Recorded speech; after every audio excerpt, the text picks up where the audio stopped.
working okay and the signal's good and the volume, I'm going to be talking to you like this. It's just trying to say farewell to the prepper knife. This is a 2 years in the making. That's how long my order book is, and this order was a year before that. So huge apologies for the long time it takes, but fortunately that's just how busy I got a couple of years ago with orders. So it's 6mm thick stock, and it has that double edge at the top, so you can chop anything that you need to be chopping without sacrificing your working edge, which is the main edge there. It does have a slightly piercing tip there with the swoop of the sort of Bowie looking front, so it will go through something that way. And obviously the top edge of the knife is sharp, so you know you can do tasks with it, chopping tasks, cutting tasks on a block. The extra edge there is just for bludgeoning through things, but the main edge is on the top, and all it is for is doing anything else you want to do with a knife. So that's the edge it is.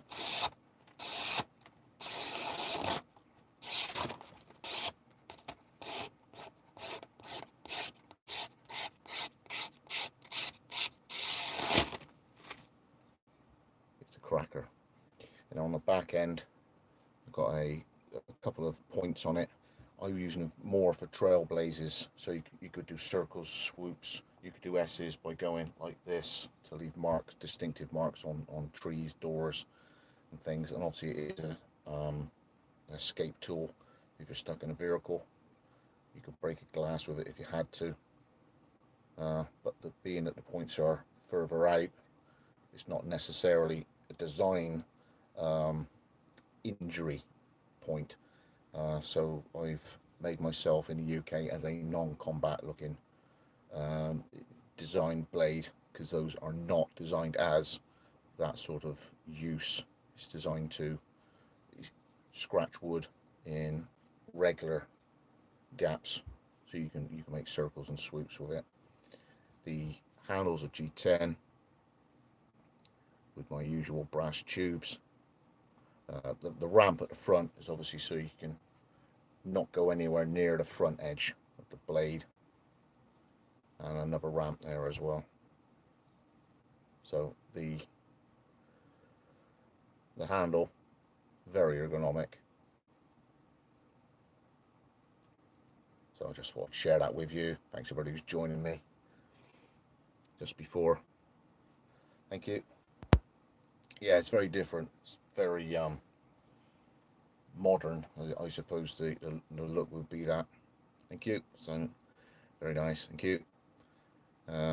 It's just a shortened version of what my Griffin or Falchion look was, with that extra ramp there. But I usually leave this section thick, so when you come out of a leather sheath, you don't cut a leather sheath. But because the sheath on this one is Kydex, I've allowed a tunnel across the top, so you wouldn't be slicing the Kydex in any way as you're going in and out with that sort of weird hook at the top. But it's just an extra edge that you can use out and about without sacrificing your detailed edge on the front there.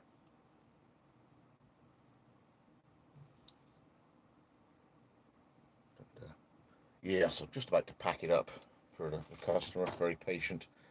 Let's have a look at the sheath itself. So I've got mount points for, you could actually do molly wise. You could put that on a rucksack in varying amounts. On the back there, I've got a Kydex plate, and then a slight cant, obviously to give room for the handle, and I put a dangler on it with the Wessex emblem, so it can be belt worn with a D, and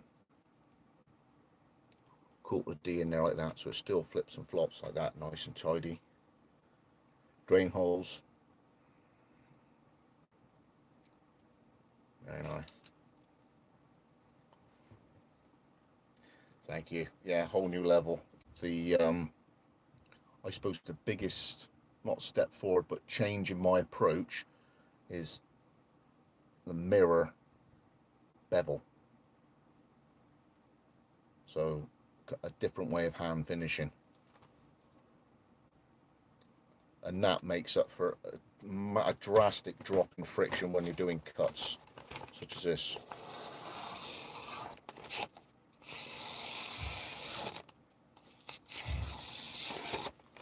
Yeah, mirror knife. Yeah, you should be able to see. There's me in me all the way down through. So sweet as a nut. Thanks to the patient customer for waiting, but you can tell long ago I made blank when I was making them in the batch. It's got my old original logo mark. Sweet. Really nice in hand.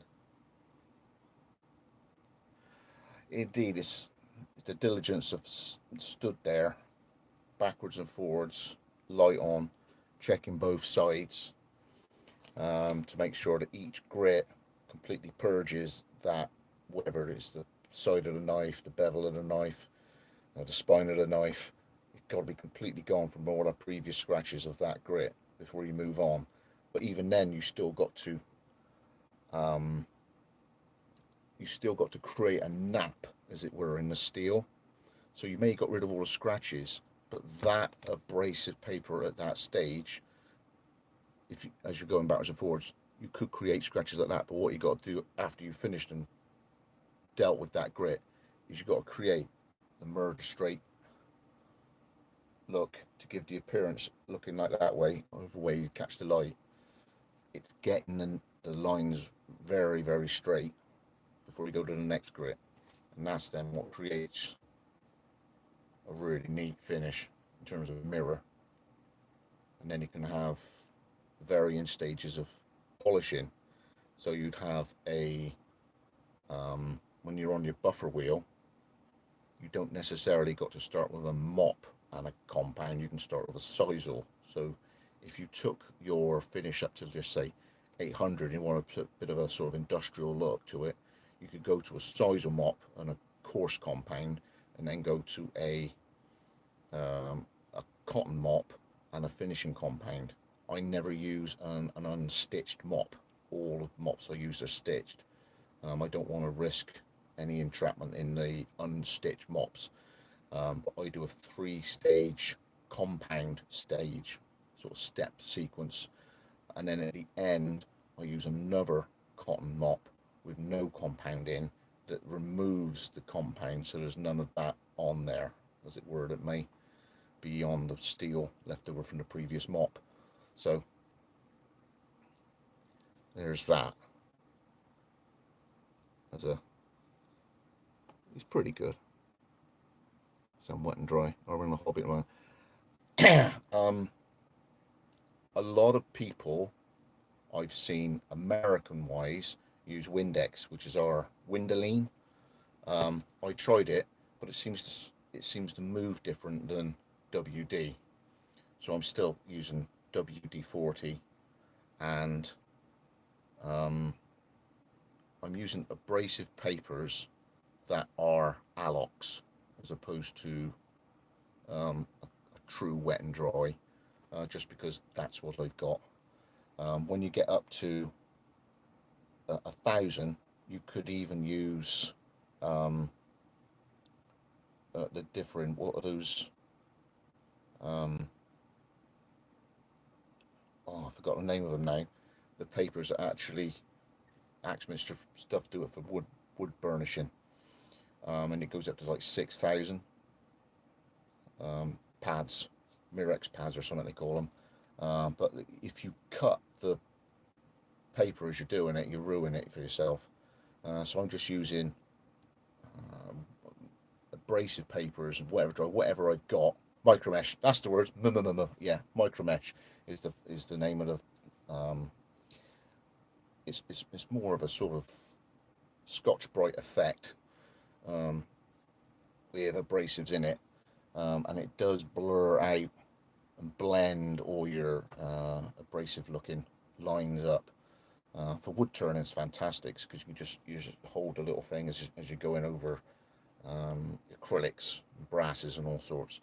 I have used micromesh up to 6,000, but once you're past 1,500, 2,000, the buffing wheel can do that because physical wear and tear. And the other thing I'd call it is the knife maker neck, where you're at the machine and that's going on, and the weight of your head and your shoulders and everything is all hunched over. I can't be sat there for too many hours at a time before rotating tasks, because the wear and tear on physical body will it'll take a toll. So I try and do an hour of something and then I'll go off and do something else for an hour.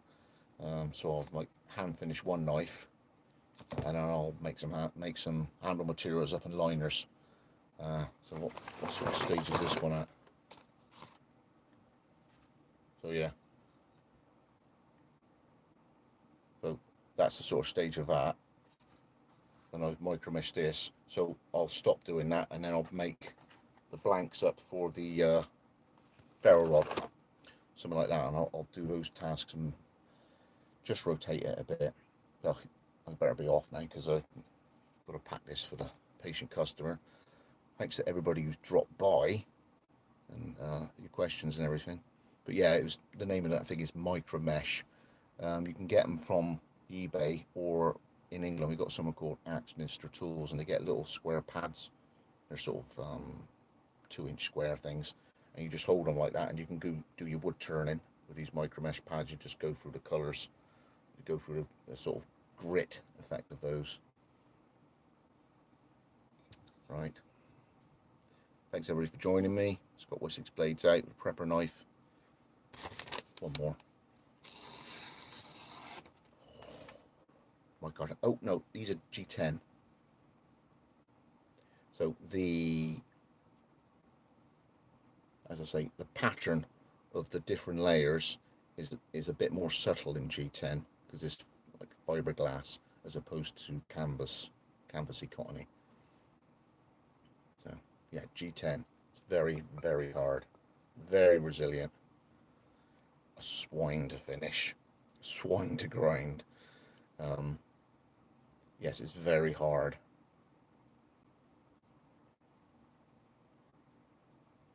Anyway, Scott Wessex Blades. All the best. Thanks for all the input, and I'll see you on another one. Brilliant that these signals lasted. Well happy with that. All the best. Right, O-Light's up now, so moving over to Tom at O-Light UK. Cheers.